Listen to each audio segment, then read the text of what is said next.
Let's continue to look at supply and the law of supply. So again, the law of supply says the higher the price, the more that is going to be produced or supplied by a producer. So when we look at supply, we can look at it like in a table format or a graph format.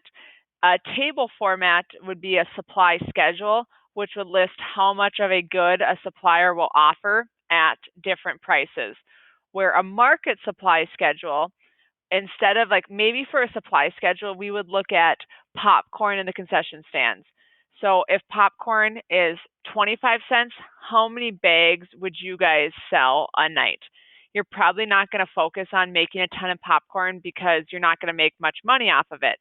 But if you can charge $1 a bag, then you're going to keep popcorn always popping because you're making more money from it. That's your supply schedule. A market supply schedule, we would look at all concession stands that are selling popcorn. So you look at all suppliers and what they'll offer at different prices. So here's an example. This is a supply schedule right here, and this would be just for one Starbucks location. So if Starbucks had to give away their lattes, well, no wonder they're not going to make any. If they could only charge, like, if they're only going to sell them for $1, they're not going to push their lattes. They might even not have that on the menu because they're making so little off of a latte.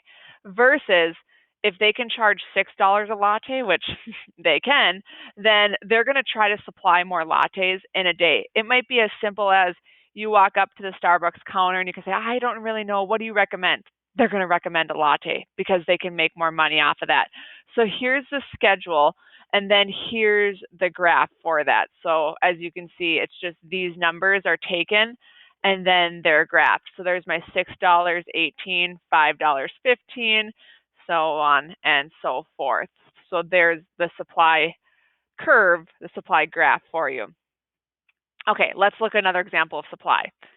Here, this is a Taylor Swift that I remember from when I was just a little older than you. She was a country singer, basically performed on stage with a guitar, sang. She wrote a ton of songs for other country singers like Keith Urban. You know, she was a sweet teenager. Well, the Taylor Swift that you know now is not a country singer. She sings what we call pop music, popular music. She's what we consider a crossover artist. Well, why did Taylor Swift switch from country and crossed over to pop music? It's all about profit. She did it because she can make more money by singing pop music. Like, yes, she was a superstar country singer. She did quite well for herself. But when she crossed over, her empire, her scope of influence expanded immensely. So producers change their supply of goods, services, whatever it may be, because of profit.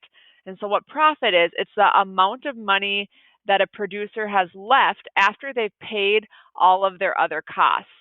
And so everything a producer do, it's based on that pursuit of profit. So I have a picture here of Nike, of course, in the background. Nike now produces hijabs, which is like this headgear for Muslim women who compete in sports but choose to be covered. Why did Nike start making those?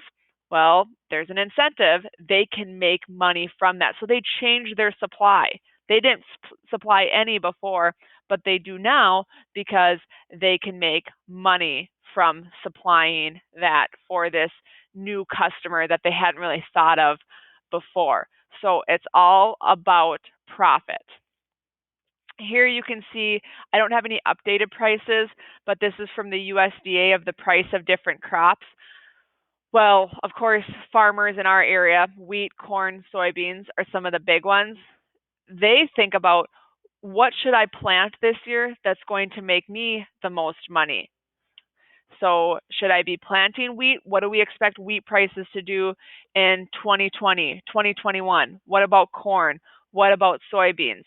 So what drives farmers is also profit.